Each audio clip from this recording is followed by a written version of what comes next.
இந்த ஊர் பேர் வந்து பாண்டேஸ்வரம். இந்த குளத்தினுடைய பேர் வந்து சிவன் கோயில் குளம்னு சொல்லுவாங்க. என்னுடைய பேர் வந்து சேகர். நாங்கள் பூர்வீகமாக இங்கேயே பிறந்து வளர்ந்துருக்கோம்.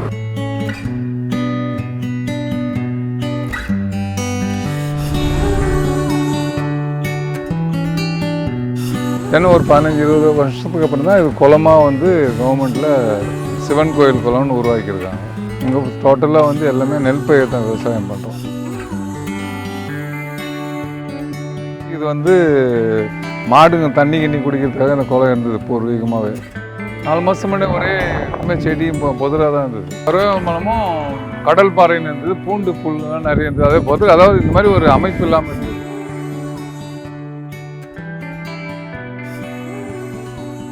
We are happy to connect with E.F.I to do this project. The current project is to rejuvenate a pond at the Pandeshwaram village, and the pond name is Sivan Koil Pond. ஆனால் இங்கேருந்து எடுத்து உள்ளேருந்து எடுத்து போடுறது, வெளியில் உள்ளேருந்து எடுத்துக்கலன்னு ஆழப்படுத்தி கொஞ்சம் எடுத்து போட்டுடலாம். குளமும் தூர்வாரி கரை பலப்படுத்தி ஒரு நல்ல நிலையில் வச்சுருக்காங்க.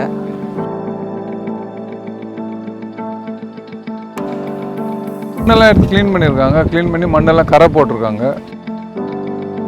வேலி இவங்க வந்து அமைச்சு கொடுத்தாங்க.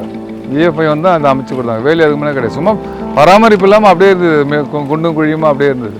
அதை வந்து ஒரு ஈவெண்ட் பண்ணி ஒரு கரையை உருவாக்கி இந்த வேலியை அமைச்சு கொடுத்து க்ளீன் பண்ணியிருக்காங்க. கூட ஒவ்வொரு ஏரி குளம் இதெல்லாம் சீரமைக்கும் போது கிரவுண்ட் வாட்டர் வந்து ஆட்டோமேட்டிக்காக கூறிடும். ரெண்டாவது வெயில் காலத்தில் இந்த மாடுங்களுக்கெல்லாம் தண்ணி குடிக்கிறதுக்கு அனிமல்ஸ்க்கெல்லாம் நல்லா ரொம்ப யூஸ்ஃபுல்லாக இருக்கும்.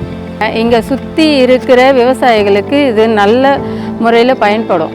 வித்தியாசமான பறவைகள் அடிக்கடிக்கு இந்த ஏரிக்கு வருகை தர்றது இன்னமும் அதிகப்படுத்தி இருக்கிறதுனால எங்கள் கிராமம் வந்து ரொம்ப அழகான கிராமமாக மாறிக்கிட்டு வருது. அதுக்கு இவங்க உதவி பண்ணதுக்கு ரொம்ப நன்றி. So this is a very important project for us, Jal Samruddhi, and we have chosen to work in Pandeshwaram, and this is a temple complex followed by a small pond here.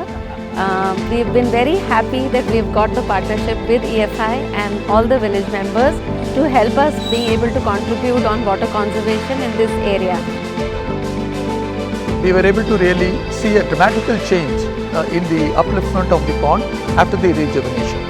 We are happy once again to be part of this project and to be part of the E.F.I team. Thank you so much.